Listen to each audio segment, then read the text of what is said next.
We hear the word diversity all the time, but what does it really mean? Sometimes the best way to understand these big ideas is through a really small personal story. So let's start there. We're going to dive into a simple encounter at a traffic light, but believe me, it reveals something huge about how we connect and what can tear us apart. This one sentence, this is where a friendship begins. It sounds kind of playful, right? Samir 1 and Samir 2. But this little naming game between two boys, well, it's the perfect way for us to get into what we're talking about today. It's a story all about a bond that forms across lines you can't even see. Okay, so let's set the scene. Imagine a busy street crossing. It's here that the lives of two young boys who, believe it or not, are both named Samir, are about to cross paths in a way that, well, neither of them could have seen coming. So try to picture this, right?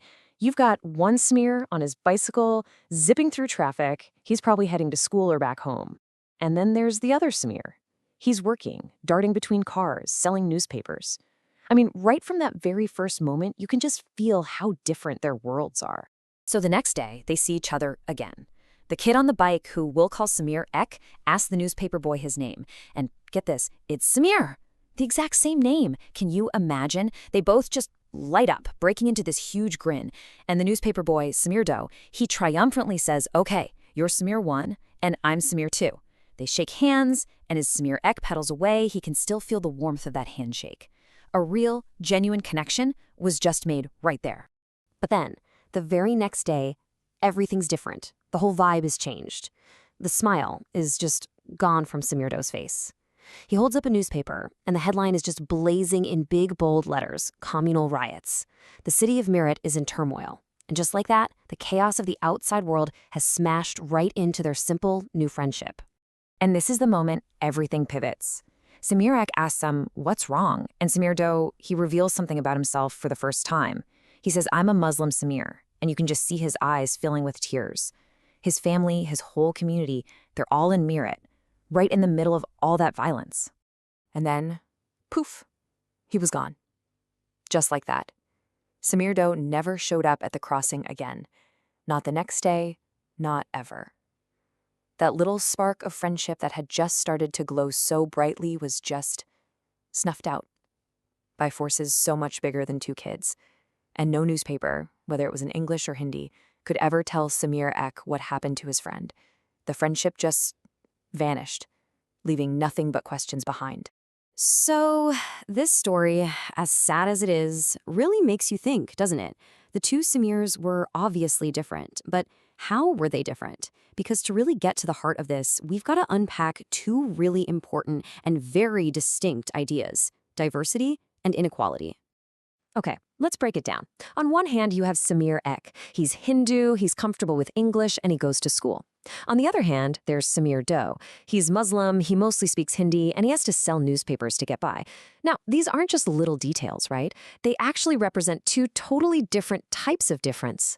First up, let's talk diversity. This is all about their different cultural and religious backgrounds. So, one boy is Hindu, the other is Muslim. That's a perfect example of religious diversity. And one speaks English, the other Hindi? That's linguistic diversity. These are the kinds of differences that, honestly, make the world interesting and rich.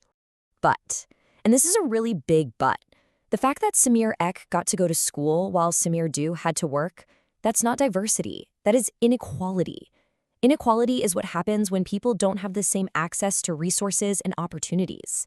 See, Samir Doe didn't have the chance to go to school. That wasn't some kind of cultural choice he made. It was a situation forced on him by poverty. All right, so we've seen how this stuff plays out on a really personal, one-on-one level.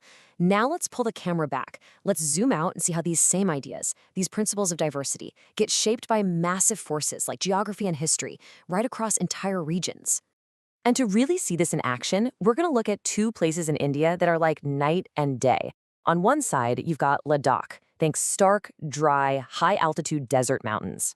Then, on the other, you have Kerala, lush, green, tropical, right on the coast.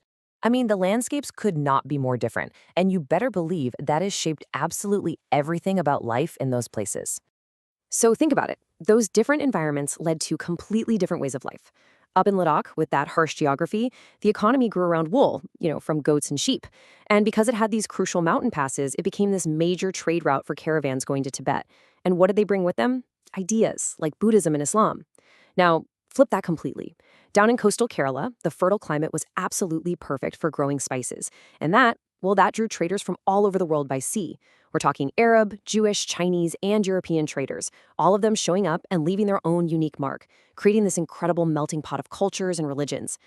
And what's so cool is that you can still see the footprints of that history today. I mean, Ladakh is often called Little Tibet for a reason.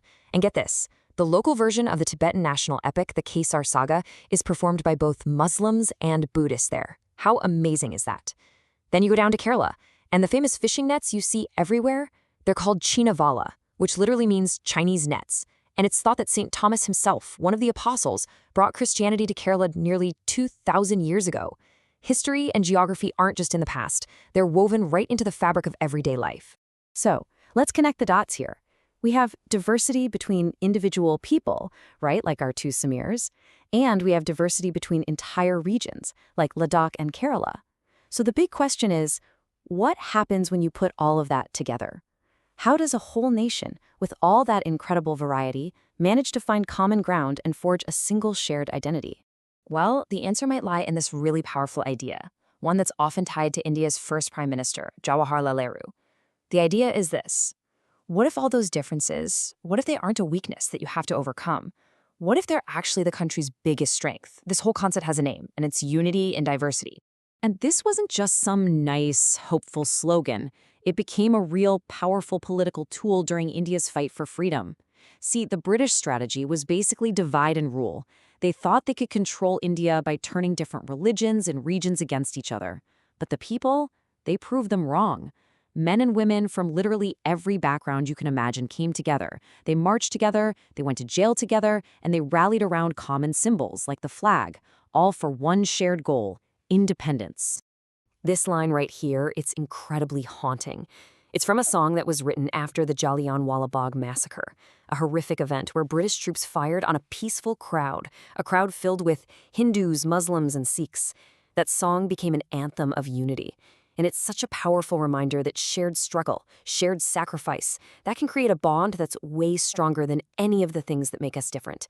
It's in moments just like that one that diversity stops being a challenge and starts being a source of incredible unified strength. And so that really leaves us with a final thought to chew on. We've gone from the tiny, brief friendship of two boys at a traffic light all the way to the massive sweep of a nation's history. And what we see is that diversity is this incredibly complex and powerful thing. For sure, it can be a source of pain and misunderstanding, but it can also be this deep, profound well of strength and resilience. So the real question isn't just for countries or governments, it's for every single one of us. In our own lives, how do we build the bridges that can turn all our differences into a form of unity?